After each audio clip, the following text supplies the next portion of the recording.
Welcome to Between Two Chairs, Demystifying Commercial Real Estate, the podcast that brings you the latest insights and trends on the South Florida commercial real estate market, with your hosts, Fernando Arencibia Jr. and Jennifer Woolman.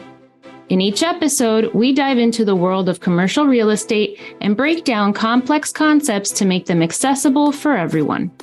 Whether you're a real estate professional, a curious investor, or just interested in the South Florida market in general, Between Two Chairs is the podcast for you. So pull up a chair and join us.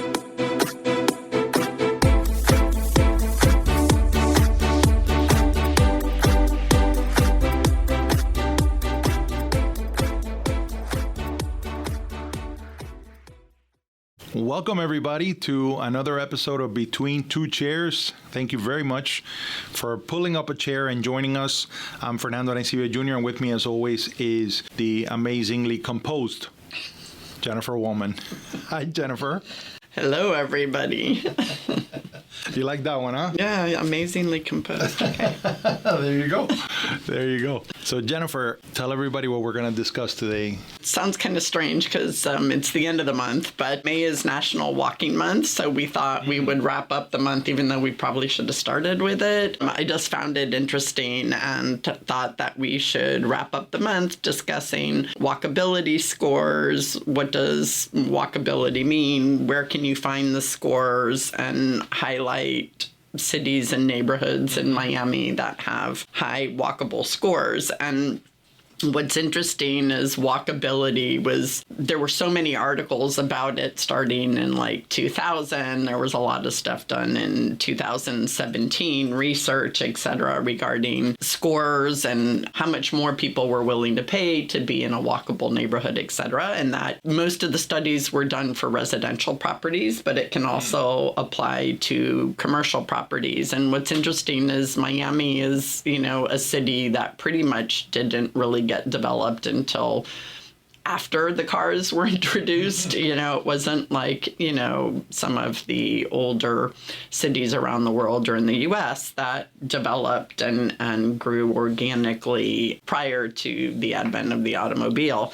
So Miami has its challenges redesigning neighborhoods to focus on walkability. Just kind of thought it also coincided, the second phase of the Underline, which is a walkable, bikeable path, just opened their second phase recently. And, the main thing from a sustainability standpoint is that if you increase the walkability of a neighborhood, you increase the opportunities for residents and employees in that area to give up the car for at least certain small trips. And if you think of New York and Boston and San Francisco and Paris and walkable cities throughout the world, it's having the sidewalks and the shade and the infrastructure as well to be able to walk, not just actually having the parks and the retail facilities and offices nearby.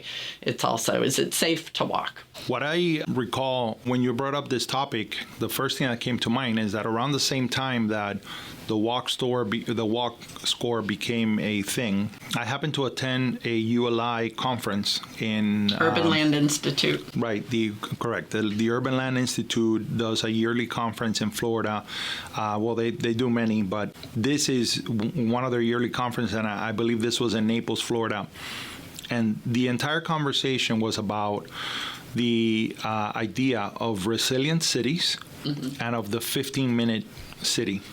And the idea of the 15-minute city is that it's basically an urban planning concept, as its name suggests, that basically aims to create communities where people can have access to key amenities by traveling no more than 15 minutes by foot or by bike.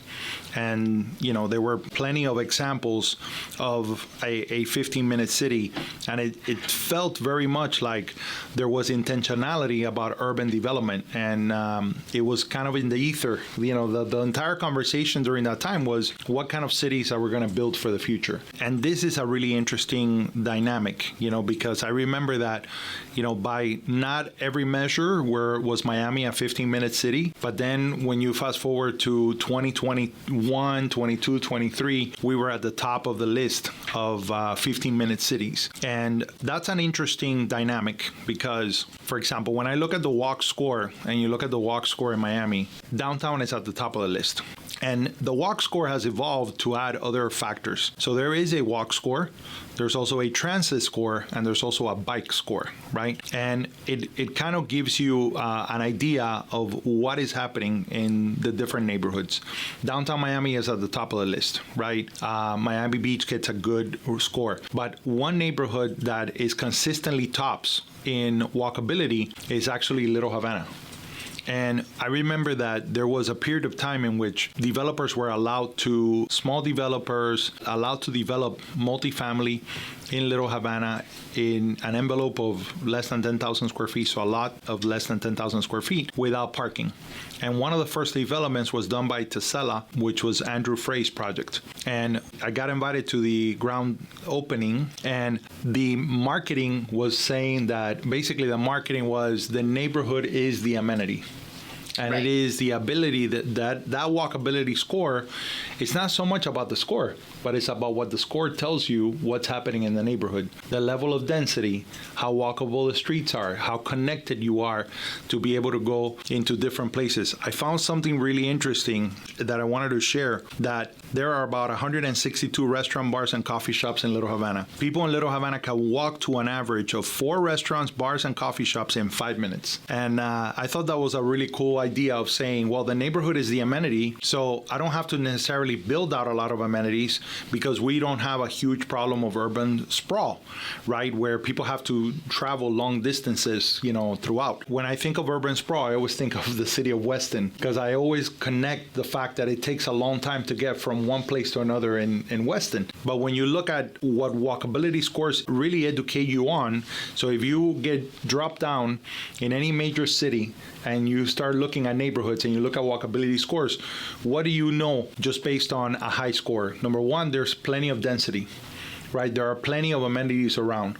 And then there is a level of ease in which you're able to walk from one place to another. One of the things that always drives me crazy about Little Havana, and a lot of the people that live there, right, is that drives them crazy as well, is that for some reason a lot of the residents and businesses in Little Havana have undermined the value of trees. Mm-hmm. They often will cut the tree down, and famously there was a big business that cut some trees down in the front of their business. Trees provide a lot of canopy. Right. They're great, especially on a hot, humid environment like sometimes we experience for months on end. And I found a correlation in the way that people analyze walking scores. And it's this term, I want to share this with you. It's called pedestrian level of service, PLOS. There's an acronym for everything, so and it is the technical method to evaluate the quality of the walking environment along a street segment at an intersection based on factors like the sidewalk width, the pavement conditions, the traffic volume, canopy, all of those things. I think it's an important component of urban development, is to create all of the elements that are needed in order to have quality walkability.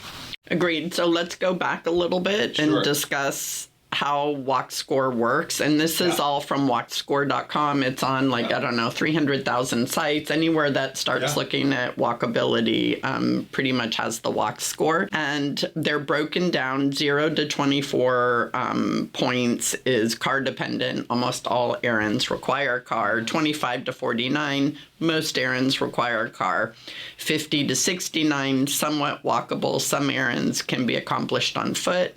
70 to 89, very walkable. Most errands can be accomplished on foot. And then 90 to 100 is walker's paradise.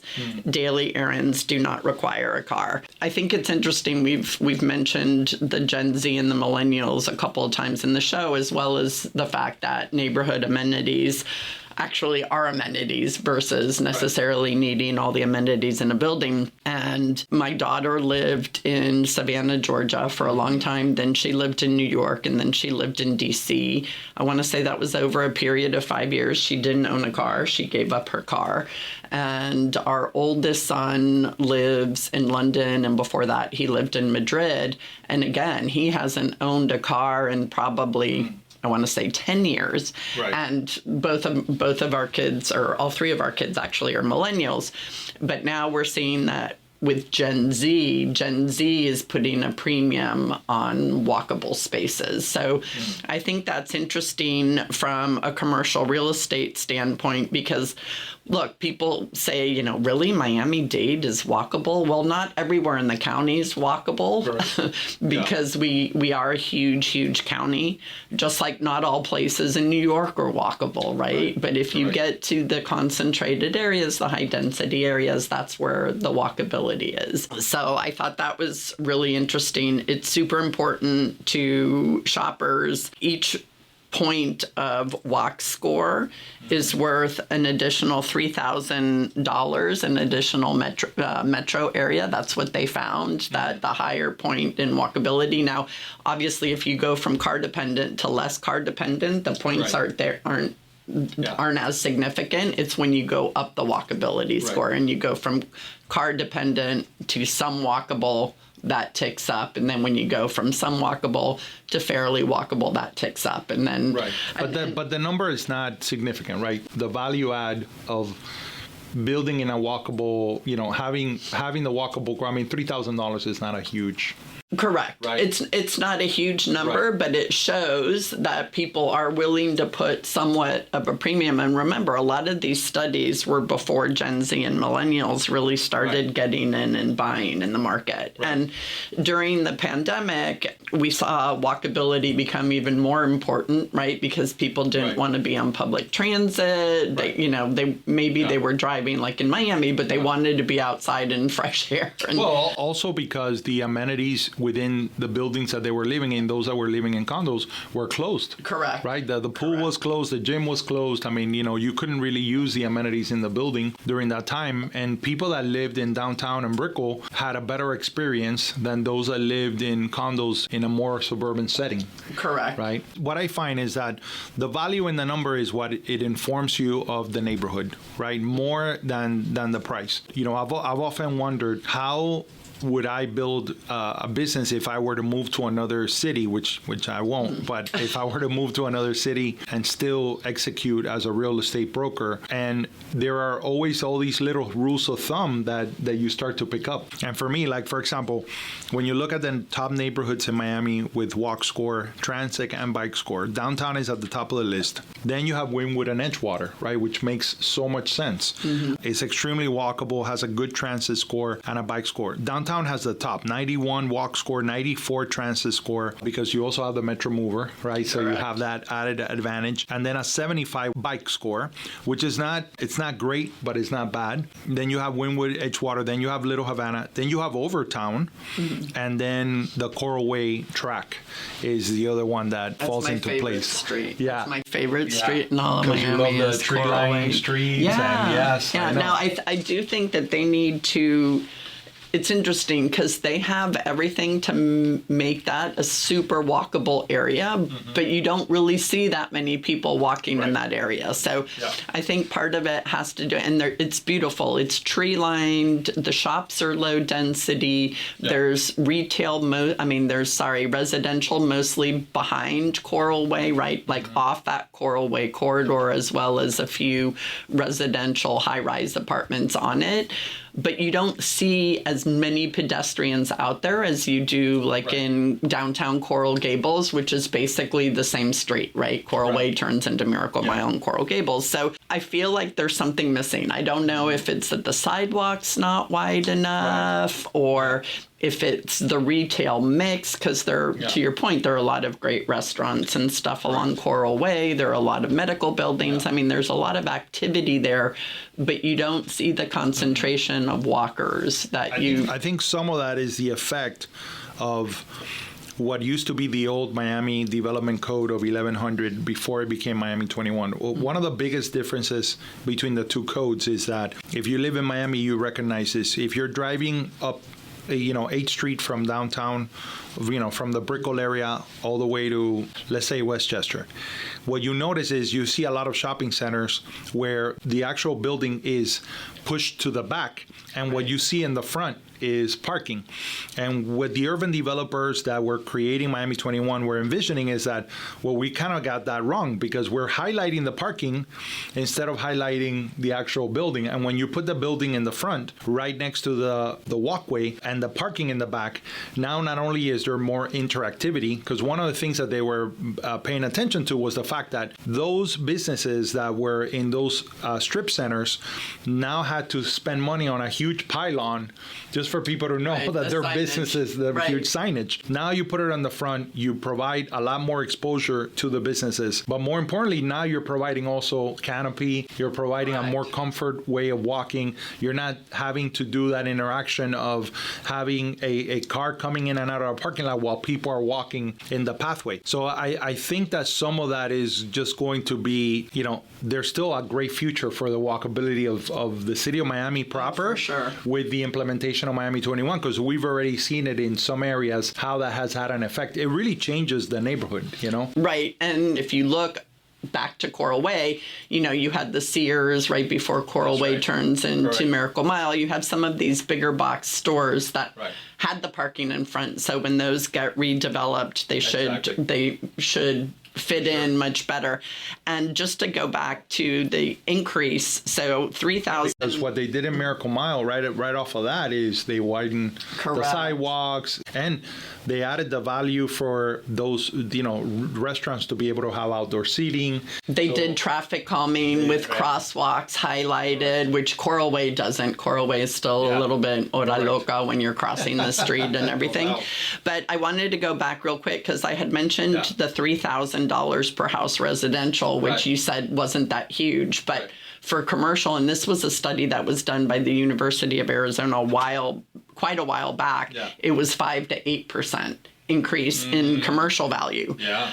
So my guess is that has only increased as people have demanded more, being more in an active environment. Well, because most of the time when I'm having a conversation about these numbers, these metrics, it's really with a tenant that is looking to move into a space, especially a food and beverage tenant. I work with some food and beverage concepts where their biggest metric is the amount of daytime workers and how close they are and how walkable they, do they stay in one area? Are they surrounded by amenities? Can I come in there and really capture their attention? And so the walk score, the bike score, the transit score is I think, very important, especially, for some concepts in the retail sector. It's incredibly impactful, and I think that's why it would make a lot of sense for me. That number of 5 to 8% has increased over the years. Well, and look at developers in Miami. So look at Miami World Center, 27 acres, $6 billion,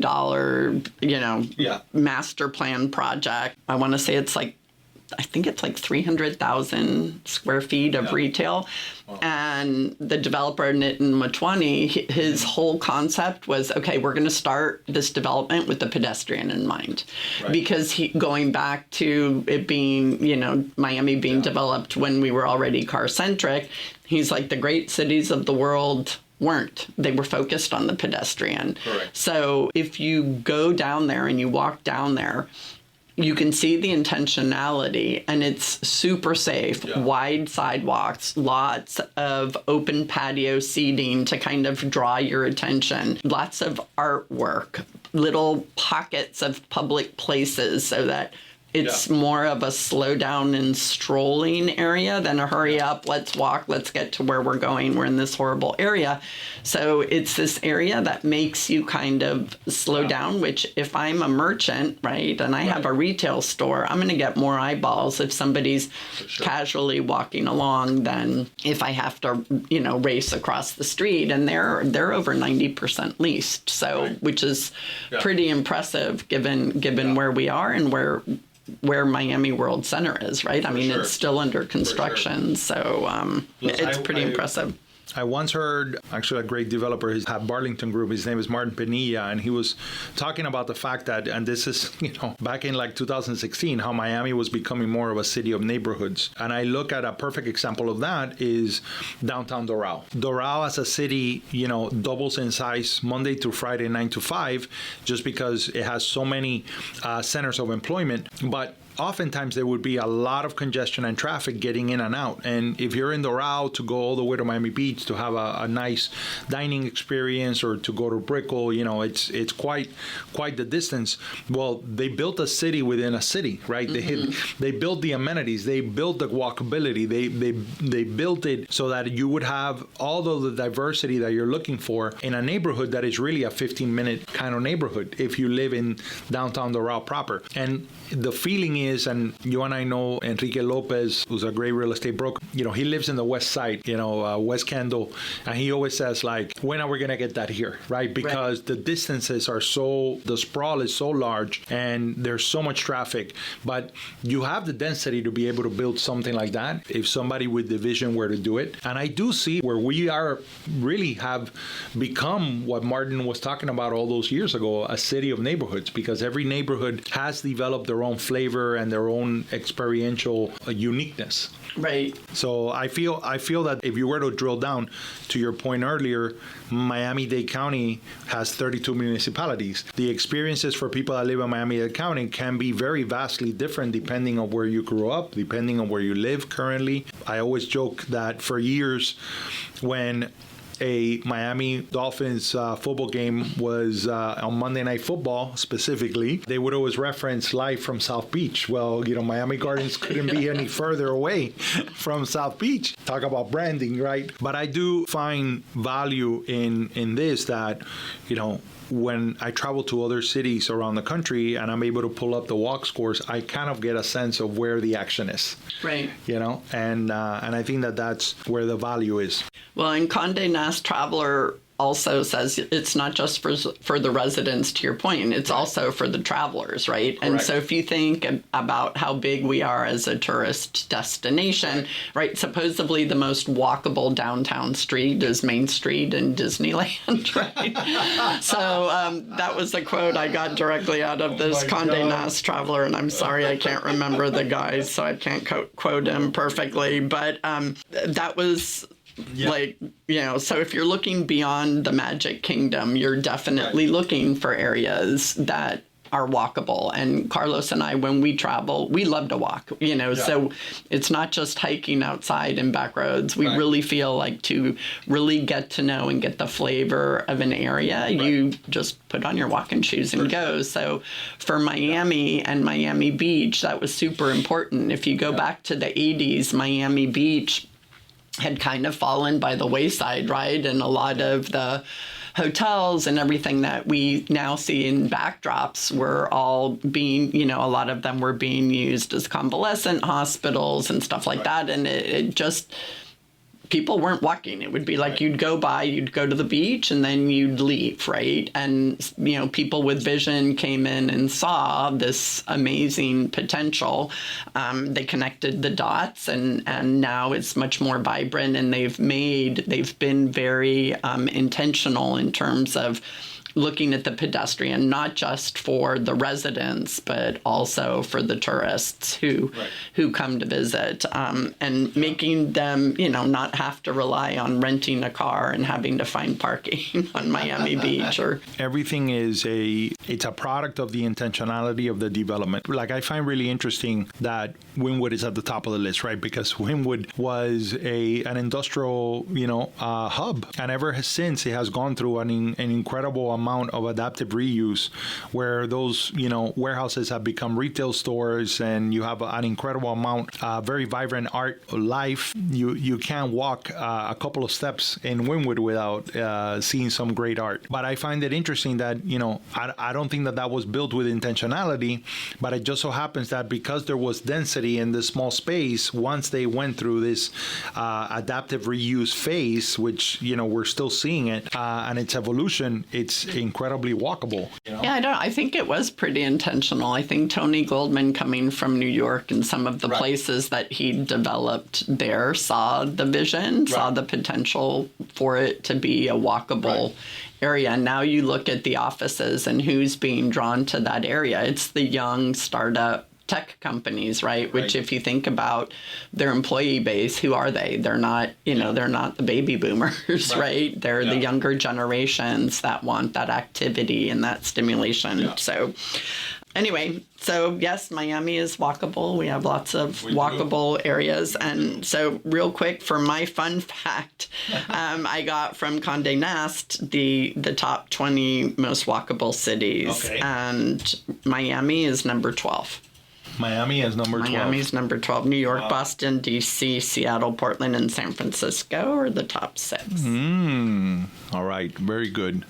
I mean, you did the same thing. I did the same thing, but what I find interesting is some of these numbers haven't been really updated, except when you go to the granular level and you actually look into it. I see that zip code wise in Miami 33125, 33139, and parts of Hialeah 33012. Mm-hmm. That's another area. Miami Lakes is very walkable once you're in Main Street proper. But I think it's an interesting thing, like, you instantly know when you're in a walkable neighborhood, Yeah, definitely. And for years, people would, going back to 2015, we started to see that the Little Havana would take about 1,000 visitors a day. And then we started to see a sprawl of new concepts and new retail shops and all this stuff coming in. It's a very unique experience, but a big part of it is that people would come in buses, get out of the bus, and spend 4 hours on average because everything is very walkable and the experiences are so diverse. Right. And when you're in downtown, you still have to deal with the fact that, there's a lot of work, there's a lot of things going on. But when you go into these neighborhoods like Wynwood, and it's unbelievable how quickly you recognize that you're in a place that has a walk score, even if you don't know the walk score. Right. And we did say we were going to mention where you can find them. So walkscore.com. Yeah. Also, if you go to the U.S. EPA site, they have a whole section on sustainability, and they have a really interactive Argus map it's called the National Walkability Index. So you can just Google it. But very interesting. Their scoring is a little bit different than walkscore.com, but very interesting because it shows very, very easily with color differentials, areas. So if you're doing site selection and walkability is something that's important to you, that's an easy place to find it. Now, what we have to work on is our transit scores. That's definitely something I need to work on. Well, more walkable, less needed, less transit needed. So I think creating walkable communities, especially here, is going to be a lot cheaper than trying to build another metro rail. Hey, we might need both. Yes. All right, everybody. Thank you for joining us to this episode of Between Two Chairs. Once again, thank you for all of your feedback and your support. We'd love more of it. So, stick around. We're working on a few surprises along the way this year. And now get out of your chair and go take a walk. There you go. That's Bye, everybody. Bye, everybody.